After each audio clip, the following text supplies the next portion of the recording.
लेखक कितना महत्वपूर्ण होता है किसी भी समाज के लिए, और फिर उसको जानना, लेखक की नज़र से अपने समाज को जानना, ये दोनों बड़ी इम्पोर्टेंट चीज़ हैं। यदि मैं आपसे पूछूंगा या किसी से भी पूछूंगा इतिहासकार से कि भाई जब कबीर हुए उस ज़माने में, उस पूरे 100 साल में सबसे अमीर आदमी कौन थे, किसी को नहीं पता। महात्मा बुद्ध के टाइम में सबसे अमीर बंदे कौन थे, किसी को नहीं पता। कबीर का भी पता है, महात्मा बुद्ध का भी पता है। कबीर भी कोई अमीर बंदे नहीं थे, रैदास भी कोई अमीर बंदे नहीं थे, लेकिन सबको पता है। क्यों पता है, रीज़न क्या है? उस टाइम के जो नगर सेठ हैं उनको कोई नहीं जानता। ये लेखन का जो काम है ये इस तरीके से इम्पोर्टेंट होता है, और बड़ी अच्छी बातें बताई। तो मैं उसी के अंदर एक दो बात जोड़ देता हूँ कि जैसे हमारे सामने जो सवाल भी आए और सबके सामने होते हैं, जैसे आया भी है कि लिखें कैसे। मैं ना, और भाटिया जी ने बहुत ही अच्छा जवाब दिया कि लिखो। मैं इसको ऐसे कहता हूँ कि आप जैसे ना तैरना होता है, तैराकी विद्या की तरह से ही है ये, कि आप ना पानी में कूदना पड़ेगा तैरने के लिए। आप कितनी किताब पढ़ लो, कैसे तैरना चाहिए, कैसे बराबर का पानी निकालना चाहिए, आप तैरना नहीं सीख सकते। उसके लिए आपको पानी में ही उतरना पड़ेगा, उसके बाद ही सीख सकते हो आप तैरना। ये उसकी पहली कंडीशन है। तो लिखने में भी यही चीज़ है। लिखने से पहले की क्या तैयारी है उस पर हम बात कर सकते हैं कि क्या होनी चाहिए। फिर ना एक और बात उन्होंने बड़ी इंपॉर्टेंट कही, उसमें भी मैं एक एग्जाम्पल जोड़ देता हूँ ताकि आपको याद रहे कि ये हम तैराकी विद्या में आ रहे हैं। हमारे जो स्कॉलर होते हैं या राइटर होते हैं, मैं उनको कहता हूँ कि वो ना एक मधुमक्खी की तरह होते हैं। मधुमक्खी क्या करती है कि वो इस फूल का रस उस फूल पे बैठेगी, उस फूल पे बैठेगी, फिर उस फूल पे बैठेगी, और फिर उसमें से शहद बना देगी। अपना तो कुछ नहीं होता उसके पास, वो फूलों से ही सब कुछ चल रहा है, लेकिन वो उसका जो प्रोड्यूस करती है, वो आप देख सकते हो कि जो शहद है वो कितना इम्पोर्टेंट होता है। बच्चे को पैदा होते वही चटाया जाता है, मतलब सबसे पहले दुनिया में उसी के साथ स्वागत होता है। और जितने भी हमारे काम हैं इम्पोर्टेंट शादी के और क्या, आप देखते हैं कहाँ पे उसका इस्तेमाल होता है। क्यों ऐसी बात है? ये कोई धार्मिक या रिवाज की वजह से नहीं मैं कह रहा, कि उस मधुमक्खी ने जो बनाया, ऐसे ही लेखक करता है, स्कॉलर करता है, कि जो जीवन में एक्सपीरियंस के टुकड़े हैं, अनुभव के, जगह जगह से जिंदगी की जो अनेक कैरेक्टर हैं उसके आसपास अनेक घटनाएं घटित हो रही हैं, उन सब से टुकड़े टुकड़े टुकड़े टुकड़े लेकर के वो उठाता है और एक कैरेक्टर बनाता है। यदि आप देखेंगे कि रावण आपके ध्यान में आएगा, रावण, क्या आप सोचते हो कि कोई ऐसा आदमी हुआ होगा दुनिया में?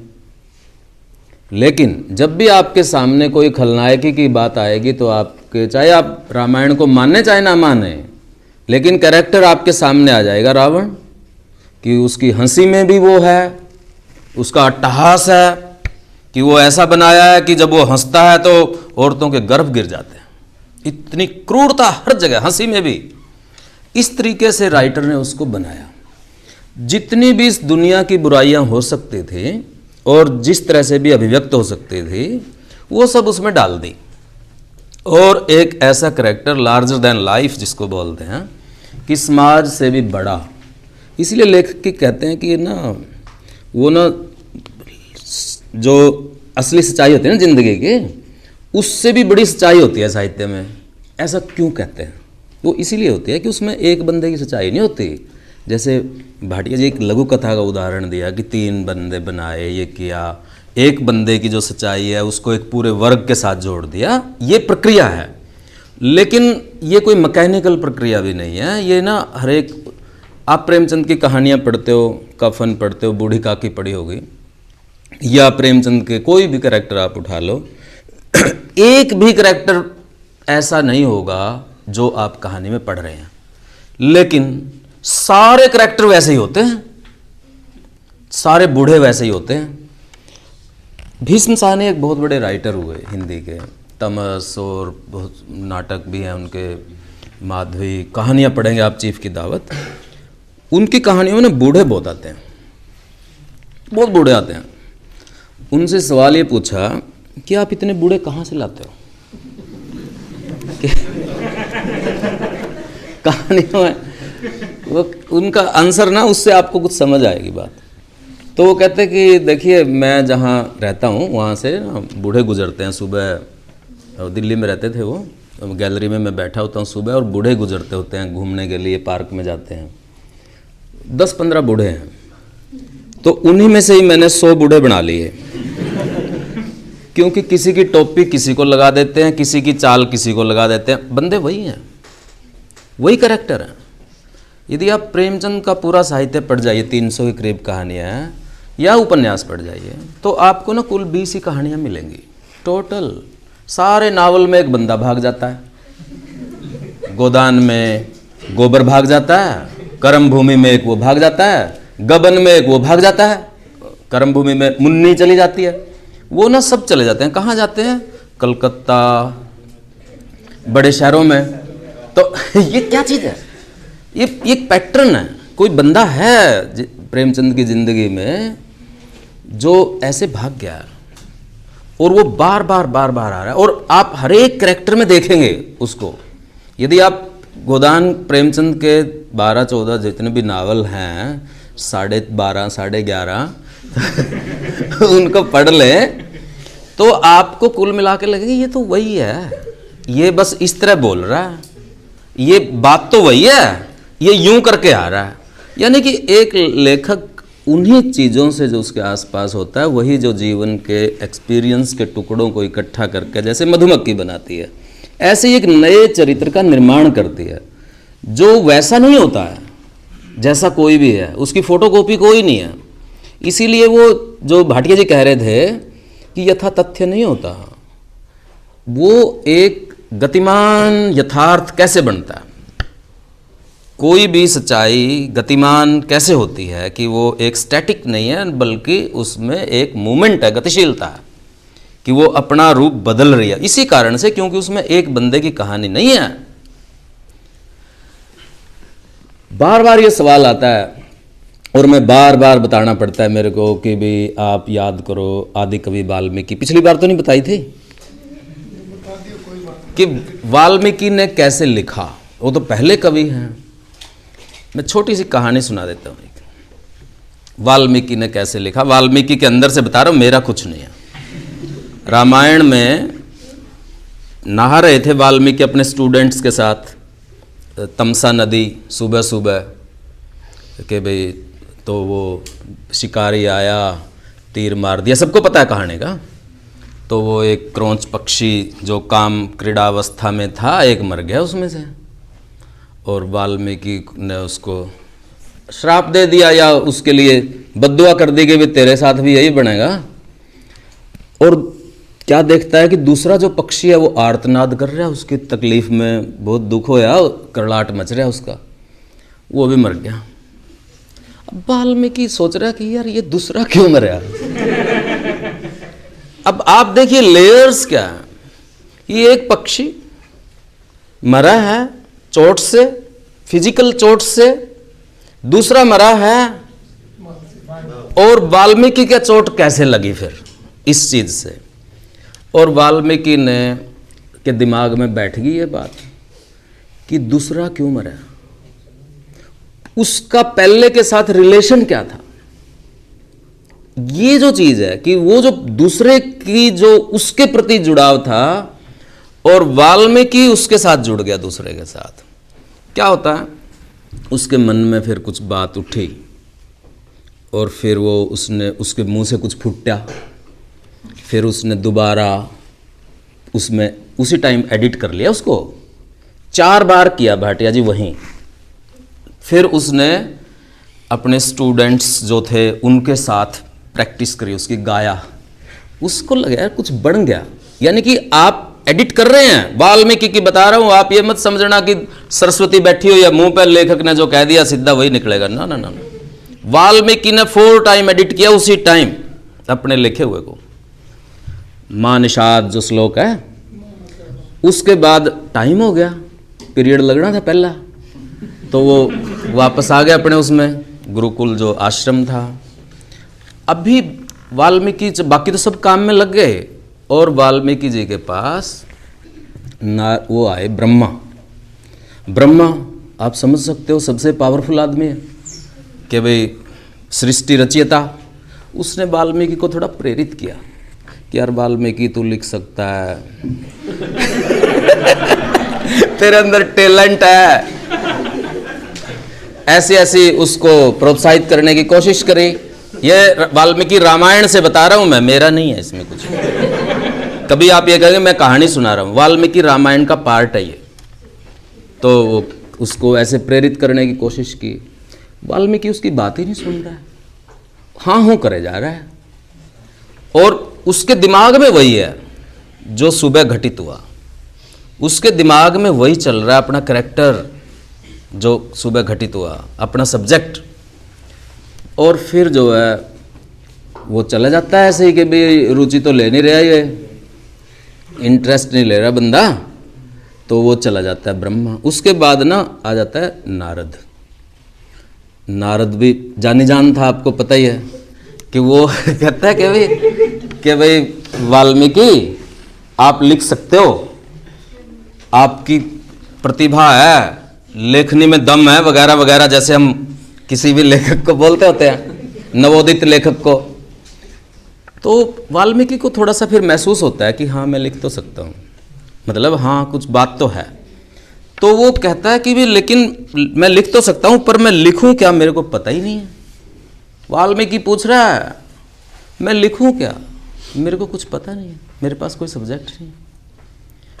तो फिर उनकी चर्चा चलती है कि क्या लिखो। और वो कहता है नारद कि तो ना राम की कहानी लिख दे। वो कहता है राम की कहानी मेरे को पता ही नहीं क्या है। वाल्मीकि कह रहा है मेरे को राम की कहानी नहीं पता। कहता मोटी मोटी तो पता होगी, इतना तो पता है कि एक राम था, ऐसे ऐसे बने थे, लेकिन पूरा नहीं पता। कहता चलो कोई बात नहीं, आप लिखने बैठो, अपने आप ही सब पता लगता चला जाएगा। और यही मैं आपको बताना चाह रहा हूं कि आप ये मत सोचो कि भाई सारा कुछ पता करके ही लिखने बैठना है। जैसे वाल्मीकि ने रामायण लिखी कि आप लिखना शुरू करो, आपने एक बार एक करैक्टर बिठा दिया, तो अब यदि राम को वनवास ना मिलता, यानी कि उसकी शादी हो जाती और अपना ठीक है राज करदा मौज करदा, रामायण भी खत्म। अब उसको बाहर निकालना है तो कोई चाहिए ना, टेंशन पैदा होएगी। और यदि किसी राइटिंग में टेंशन नहीं है, दूसरा पक्ष नहीं है, तनाव नहीं है, तो वो आगे बढ़ेगी कैसे। इसलिए हमेशा उसमें टेंशन होगी, हर सिचुएशन में एक पक्ष का दूसरा पक्ष होगा। इसीलिए आप जब महाभारत पढ़ेंगे तब भी एक पैरेलल दूसरी चीज चल रही है हमेशा, और रामायण पढ़ेंगे तब भी एक पैरेलल चीज चल रही है। किसी भी नाटक में एक टेंशन है, बंदे के अंदर भी टेंशन है, तो उस कैरेक्टर के अंदर वो जो टेंशन है वो हमारे अलग अलग भाव ही हैं। अब उसको बाहर निकाल दिया, जंगल में छोड़ दिया ले गए, अब वहां भी खत्म हो जाती कहानी। मतलब हर जगह कहानी कंक्लूड हो सकती थी, लेकिन वहीं वाल्मीकि ने फिर कोई नया पंगा कर दिया, उसके अंदर एक कैरेक्टर की और एंट्री करवा दी कि कैसे करें। तो कहानी बढ़ती जा रही है, बढ़ती जा रही है, बढ़ती जा रही है। और यदि आप उसकी देखेंगे, मतलब वो स्टोरी कि भी जिसको कुछ मिलने वाला है और उसको एकदम वनवास मिल जाए, तो शॉकिंग तो है ही भाई। जिसने तड़की मुकुट बंधना था उसके तो कपड़े भी उतरवा लिए गए भाई। ये जो इतना बड़ा चेंज है, इतना इतना जिसको बोलते हैं स्टाइलाइज्ड है, इतनी बड़ा परिवर्तन है, उसके बिना तो कोई नोटिस भी नहीं लेता किसी का बात का।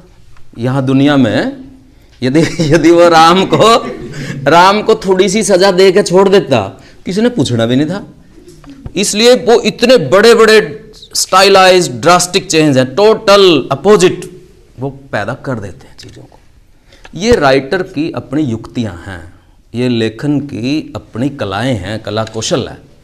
तो जो भाटिया जी ने बात बताई अपने अनुभव के माध्यम से, वो किस तरह से लेखक बने और कैसे आप अपने विषय वस्तु चुने और भाषा का कितना ध्यान रखें ना रखें, ये सब सवालों के उत्तर उसी में हैं। भाई लिखने बैठो, गोता मारो पानी में, फिर हाथ पैर मारो, फिर सीख जाओगे। हाँ, ये मत सोचना कि भी पहले दिन ही जो है आप सीधा गंगा पार करेंगे, नहीं, पहले आप किनारे किनारे पे कर लो, नहीं सेफली चलो।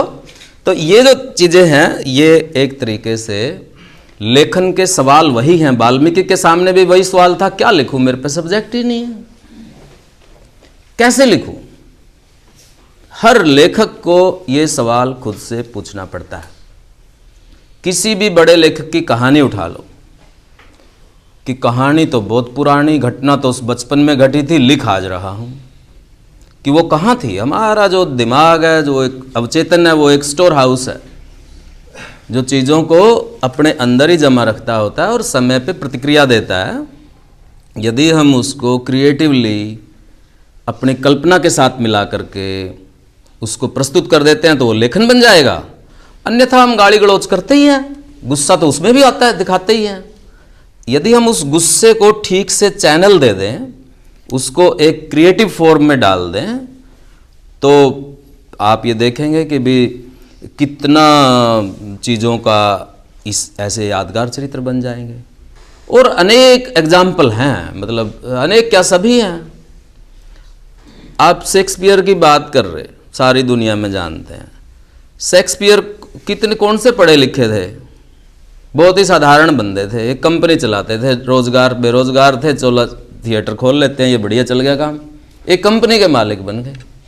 और नाटक लिखना उनकी ज़रूरत थी, क्योंकि नए नए नाटक तो होने चाहिए, और नहीं तो पुरानी फिल्में कौन देखेगा हमेशा।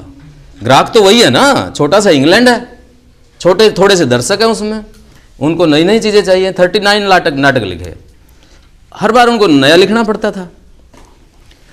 और सब्जेक्ट कहाँ से लेकर आए, फिर वो ऐसे टैक्टिक लड़ाते थे। जैसे उनके हर नाटक में आप देखो ना, गली में शुरुआत ऐसे होंगे, सुना है न्यू हो गया, सुना वो राजा मर गया, सुना उस रानी ने उसका न्यू छुरा मार दिया। मतलब यानी कि जो राजाओं के जो षड्यंत्र हैं, जो अंदर चल रहे हैं, उनको, जिसका किसी को पता नहीं है, लेकिन हर बंदा जानना चाहता है ना। शुरू में जिज्ञासा डाल दी है कि अभी सुना, अब सुना हो तो बहुत कसूता काम है, तो सुना तो जो ये आता है कि सुना है, तो अपने आप में बंदा कान खड़े हो जाएंगे, अच्छा क्या सुना भाई। मतलब ये जो अपवाद हैं, अफवाहें हैं, ये राइटर की बहुत बड़ी ताकत होती है कि साधारण लोगों से जो उसका कनेक्शन है, जो उसकी कनेक्टिविटी है, और इसीलिए वो इतने बड़े लेखक बने, क्योंकि उसमें सुना, मोची बात कर रहा है, बाड़ी बात कर रहा है गली में। राजाओं के तो सिर्फ लड़ने आते हैं, वो तो उनके तो सिर्फ लड़ाइयाँ होती हैं, बातें तो उन्हीं की चल रही हैं, कॉमन मैन। क्योंकि तकलीफें वही उनके दर्शक भी थे, उन्हीं के लिए वो नाटक लिखते थे। यदि आप उसके अंदर देखेंगे, कोई महान कहानी नहीं है। बताओ कि ये जुर्माना लगा दिया कि मांस मांग लिया यार, पाउंड ऑफ फ्लैश, कि अब ये देखो, वही ईर्ष्याएं, वही द्वेष आपस में, जो हमारे घर घर की कहानी है। उसमें इतना बड़ा कौन सा सब्जेक्ट है वो, हर एक बंदा तो यही कर रहा है, हर एक बंदा तो यही कर रहा है, ईर्ष्या और द्वेष में जल रहा है। तो वो सारी, ये सनातन जो हमारी जो चीज़ें हैं, मतलब सनातन का मतलब ये नहीं कि वो है, हमारी जो मानवीय प्रतिक्रियाएं हैं, उसको जिस तरीके से उन्होंने क्रिएटिवली बताया, वो लेखक ना ये करता है, एक डॉक्यूमेंट करता है उन चीज़ों को, अपने समाज को, अपने सारी चीज़ों को। जैसे देवताओं को वहाँ काली माता के मंदिर में ढूंढने जाते हो ना, वहाँ जाने की ज़रूरत नहीं है, वहाँ कोई प्रसाद चढ़ाने से नहीं मिलने वाला कुछ भी आपको। यही है हमारे मतलब साहित्य देवता, ठीक है ना। इनसे सीखो, इनसे बातें करो, इनके साथ जुड़ो, इनके अनुभवों को अपनी दृष्टि से देखो। हमारा भी उसी के अंदर जो है विकास होगा, हमारी दृष्टि का विकास होगा, और हम इसी तरीके से धीरे धीरे करके आगे बढ़ते चले जाएंगे।